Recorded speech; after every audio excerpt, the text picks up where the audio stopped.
সুপ্রিয় দর্শক, 2026-এই বাংলায় রয়েছে বিধানসভা নির্বাচন। হাতে আর একটি বছর বাকি।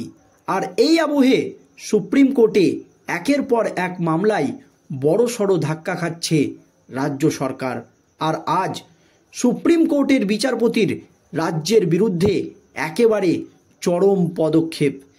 কেন ওই অভিযুক্তকে আপনারা গ্রেপ্তার করেননি, এই প্রশ্নই তুলে দিলেন সুপ্রিম কোর্টের বিচারপতিরা।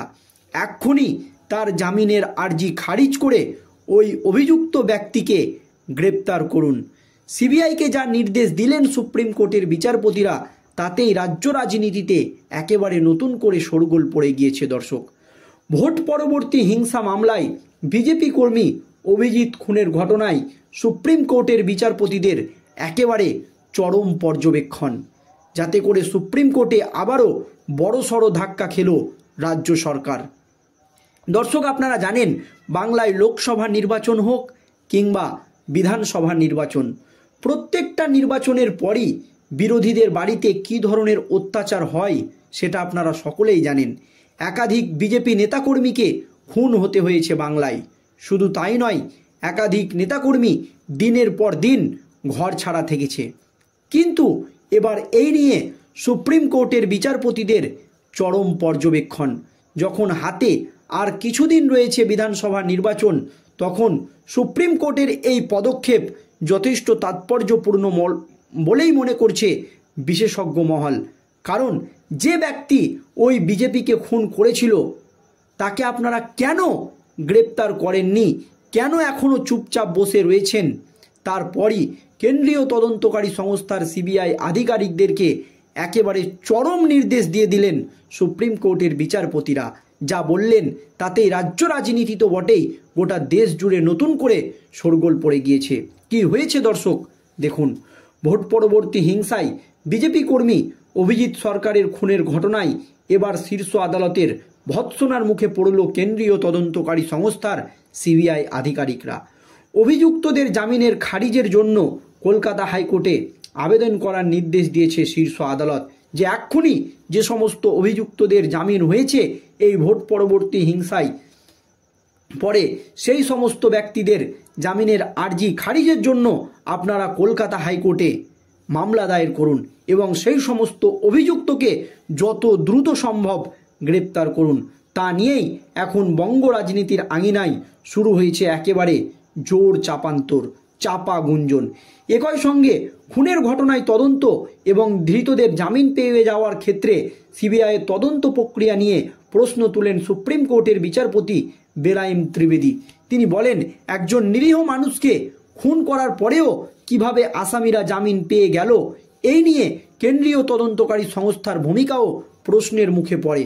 তারপরই সেই সমস্ত অভিযুক্ত ব্যক্তিদেরকে দ্রুত গ্রেপ্তার করার নির্দেশ দেয় সুপ্রিম কোর্ট।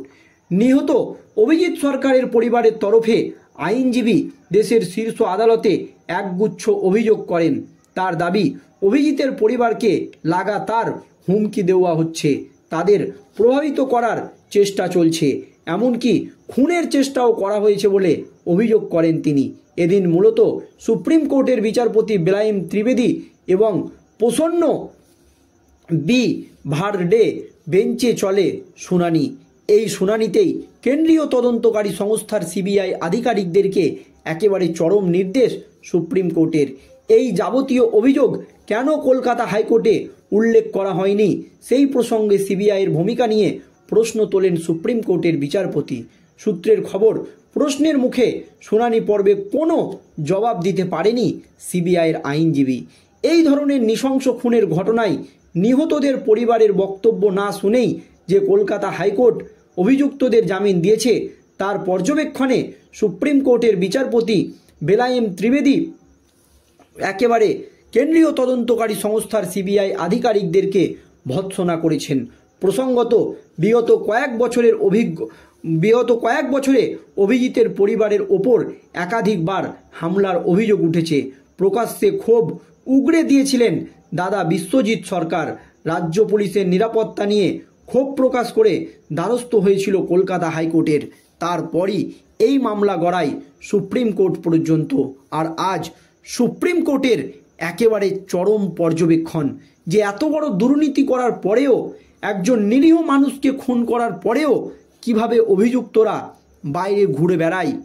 এক্ষুনি আপনারা সেই সমস্ত ব্যক্তিদের জামিনের আর্জি খারিজের জন্য কলকাতা হাইকোর্টে আবেদন করুন, তারপর ওই সমস্ত অভিযুক্তদের গ্রেপ্তার করুন।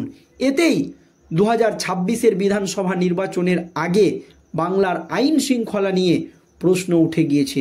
কারণ ভোট পরবর্তী হিংসায় বিজেপি কর্মী অভিজিৎ সরকারের খুনের ঘটনায় এবার শীর্ষ আদালতের ভৎসনার মুখে পড়ল কেন্দ্রীয় তদন্তকারী সংস্থার সিবিআই আধিকারিকরা, এবং রাজ্যের আইন শৃঙ্খলাও প্রশ্নের মুখে পড়ল সুপ্রিম কোর্টে। অভিযুক্তদের জামিন খারিজের জন্য দ্রুত কলকাতা হাইকোর্টে আবেদন করার নির্দেশ দিল শীর্ষ আদালত সিবিআইকে। তা নিয়ে এখনও বঙ্গ রাজনীতির আঙিনায় শুরু হয়েছে জোর চাপান্তর। একসঙ্গে খুনের ঘটনার তদন্ত এবং ধৃতদের জামিন পেয়ে যাওয়ার ক্ষেত্রে সিবিআইয়ের তদন্ত প্রক্রিয়া নিয়ে প্রশ্ন তোলেন সুপ্রিম কোর্টের বিচারপতিরা, যে এত বড় অন্যায় করার পরও কিভাবে সেই অভিযুক্ত জামিন পেল। এক্ষুনি তাকে গ্রেপ্তার করতে হবে, আর এই প্রক্রিয়া দ্রুত কেন্দ্রীয় তদন্তকারী সংস্থার সিবিআই আধিকারিকদেরকে শুরু করতে হবে। নিহত অভিজিৎ সরকারের পরিবারের তরফে আইনজীবী দেশের শীর্ষ আদালতে একগুচ্ছ অভিযোগ জমা করেছিলেন, আর তার প্রেক্ষিতেই সুপ্রিম কোর্টের বিচারপতিদের এই পর্যবেক্ষণ। তার দাবি, অভিজিতের পরিবারকে লাগাতার হুমকি দেওয়া হচ্ছে, তাদের প্রভাবিত করার চেষ্টা চলছে, এমনকি খুনের চেষ্টাও করা হয়েছে বলে অভিযোগ করেন তিনি। এদিন মূলত বিচারপতি বেলায়েম ত্রিবেদী এবং প্রসন্ন বি বারভে বেঞ্চে চলে শুনানি।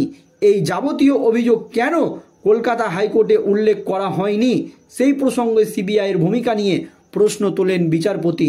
সূত্রের খবর, প্রশ্নের মুখে শুনানি পর্বে কোনো জবাবই দিতে পারেনি সিবিআইয়ের আইনজীবী। এই ধরনের নৃশংস খুনের ঘটনায় নিহত পরিবারের বক্তব্য না শুনে যে কলকাতা হাইকোর্ট অভিযুক্তদের জামিন দিয়েছে তাও পর্যবেক্ষণে জানান বিচারপতি ত্রিবেদী। প্রসঙ্গত, বিগত কয়েক বছরে অভিজিতের পরিবারের ওপর একাধিকবার হামলার অভিযোগ ওঠে। প্রকাশ্যে ক্ষোভ উগরে দিয়েছিলেন দাদা বিশ্বজিৎ সরকার। রাজ্য পুলিশের নিরাপত্তা নিয়ে ক্ষোভ প্রকাশ করে দ্বারস্থ হয়েছিলেন কলকাতা হাইকোর্টে।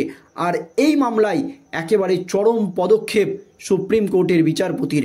এক্ষুনি কলকাতা হাইকোর্টে ওই অভিযুক্তদের জামিনের আর্জি খারিজ করার জন্য আপনারা আবেদন করুন এবং তাদেরকে গ্রেপ্তার করুন।